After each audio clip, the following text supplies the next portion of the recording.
নবীজি সাল্লাল্লাহু আলাইহি ওয়াসাল্লামকে যখন প্রশ্ন করা হয়েছে, ইয়া রাসূলুল্লাহ আপনি প্রত্যেক সোমবার দিন কেন রোজা রাখেন, তো নবীজি সাল্লাল্লাহু আলাইহি ওয়াসাল্লাম ইরশাদ করেছেন, যাকা ইয়াউমা উলিদতু ফিহি, এই দিনে আমি দুনিয়াতে আগমন করেছি এবং এই দিনে আমি নবী হিসেবে প্রেরিত হয়েছি।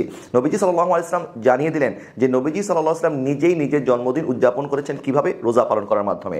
এবার আপনি যখন প্রমাণ পেয়ে গেলেন আল্লাহ রাসূল সাল্লাল্লাহু আলাইহি ওয়াসাল্লাম সোমবার রোজা রাখতেন, ওই দিন জন্ম হয়েছে, যেহেতু মিলাদুন নবীর দলিল, তাহলে এত কথা কয় আর কোনো কথা আছে? এইটা একটা ডাহা মিথ্যা কথা। আল্লাহ রাসূল সাল্লাল্লাহু আলাইহি ওয়াসাল্লাম সোমবারে রোজা রাখতেন চারটা কারণে, আর তিনটা কয় না। তিনটা করলে ওনার ওয়াজ বন্ধ হয়েছে। কয়টা কারণে? এগুলো মুখস্থ রাখতে হবে। চারটা কারণে আল্লাহ রাসূল সাল্লাল্লাহু আলাইহি ওয়াসাল্লাম শুধু সোমবারে নয়, সোমবারও সিয়াম রাখতেন, বৃহস্পতিবারও সিয়াম রাখতেন। বৃহস্পতিবারে কয়েকটা কারণ কম আছে, সোমবারে চারটা কারণ আছে। কয়টা কারণ? চারটা। এক, আল্লাহ রাসূল সাল্লাল্লাহু আলাইহি ওয়াসাল্লামকে সহিহ মুসলিমের মধ্যে হাদিসটা এসেছে,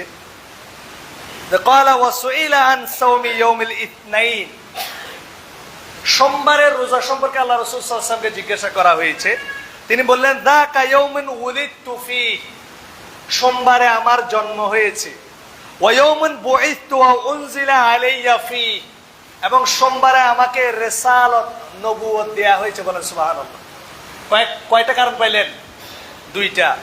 এবার আসেন, আবার তাকে জিজ্ঞেস করা হলো আল্লাহ রাসূল সম্পর্কে। আবু হুরায়রা রাদিয়াল্লাহু আনহু বলছেন, কানা ইয়াসুমু ইসনাইন ওয়াল খামিস, তিনি সোমবার এবং বৃহস্পতিবারে সিয়াম রাখতেন। জিজ্ঞাসা করা হলো, কে ইয়া রাসূলুল্লাহ, আপনি কেন সোমবার এবং বৃহস্পতিবারে সিয়াম রাখেন? তিনি বললেন যে, ইন্না ইয়াউমাল ইসনাইন ওয়াল খামিসা ইয়াগফিরুল্লাহু ফীহিমা লিকুল্লি মুসলিম ইল্লা মুহতাজিরাইন। আল্লাহ রাসূল সাল্লাল্লাহু আলাইহি ওয়াসাল্লাম বলছেন, সোমবার এবং বৃহস্পতিবারে প্রত্যেক মুসলমানকে আল্লাহ সুবহানাহু ওয়া তাআলা ক্ষমা করে দেন। বলেন সুবহানাল্লাহ। শুধুমাত্র ওই দুইজন ব্যক্তি যারা ঝগড়া করে একজন আরেকজনের সাথে কথা বলে না। এই ছাড়া আল্লাহ সুবহানাহু ওয়া তাআলা সোমবারে এবং বৃহস্পতিবারে প্রত্যেক মুসলমানকে লিকুল্লি মুসলিম ক্ষমা করে দেন। সুবহানাল্লাহ। এই জন্য আল্লাহ রাসূল সাল্লাল্লাহু আলাইহি ওয়াসাল্লাম ওই দিন সিয়াম রাখতেন। 4 নম্বর কারণ কি?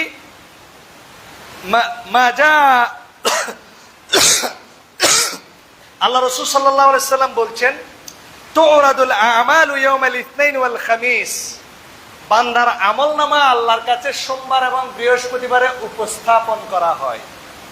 ফা উহিব্বু আন ইউরাদা আমালি ওয়া আনা সাইম, আর আমি ভালোবাসি আমার আমলনামা আল্লাহর কাছে এমন সময় উপস্থাপন করা হয় আমি সিয়ামরত অবস্থায় আছি। বলেন সুবহানাল্লাহ। তাহলে সোমবারে আল্লাহ রাসূল সাল্লাল্লাহু আলাইহি ওয়াসাল্লাম সিয়াম রাখতেন। আল্লাহ সুবহানাহু ওয়া তাআলা তাকে যে দুনিয়ায় প্রেরণ করেছেন এই নিয়ামতের শুকরিয়া হিসেবে। আল্লাহ রাসূল সাল্লাল্লাহু আলাইহি ওয়াসাল্লামকে রিসালাত দিয়েছেন সোমবারে এই নিয়ামতের শুকরিয়া হিসেবে। প্রত্যেক মুসলমানকে ক্ষমা করে দেন এই নিয়ামতের শুকরিয়া হিসেবে।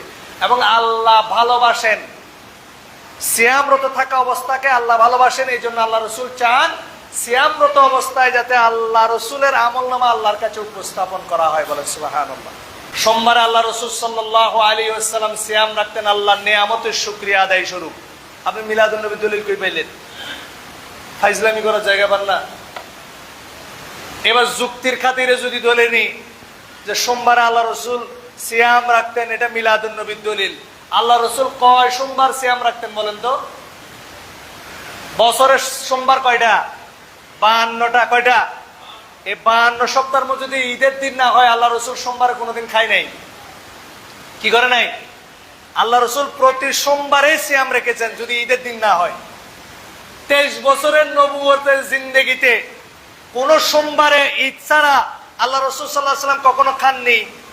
যদি আপনি আল্লাহ রাসূলের এই আদর্শকে মানেন, তো আপনি যদি এই আমলটা করেন, কেউ বাধা দেবে? কেউ যদি আল্লাহ রাসূলের জন্ম উপলক্ষে প্রতি সোমবারে সিয়াম রাখে, কোন আলে হাদিস আলেম বলবে এটা বেদাত হইছে? আপনি ওইটা করেন না। এটা করলে তো ঝগড়া বিবাদ হবে না, গেঞ্জাম হবে না, মানুষের মধ্যে উথাল পাতাল হবে না, কথাবার্তা হবে না, চিল্লাচিল্লি হবে না, ফেরকাবন্দি হবে না, দলাদলি হবে না। এই জন্য সোমবারে সিয়াম নিয়ে কোনো কথাবার্তা নাই।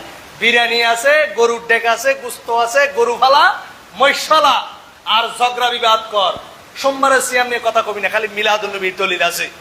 এই আল্লাহর নবীর নবী ওলির দুশমনেরা হুঁশিয়ার, সাবধান, আমরা হুসাইনি মুসলমান, ফালা গরু। লা হাওলা ওয়ালা কুওয়াতা ইল্লা বিল্লাহ। প্রত্যেক এলাকায় মিলাদুন নবী যারা করেন, খোঁজ নিয়ে দেখেন 95% নামাজ পড়ে না। এর বক্তব্য অনুযায়ী মিলাদুন নবী সম্পূর্ণ সর্বোচ্চ সুন্নাত হবে। একটা সুন্নাত আমল করার জন্য আপনি এত কিছু করতেছেন, ফরজ ইবাদত ঠিক নাই। আব্দুল্লাহ জাহাঙ্গীর রহমতুল্লাহ আলাইহি বলতো, একটা মানুষ ফাগরির ফজিলত শুনে লুঙ্গিগুলি ফাগরি বাঁধি ফেলছে।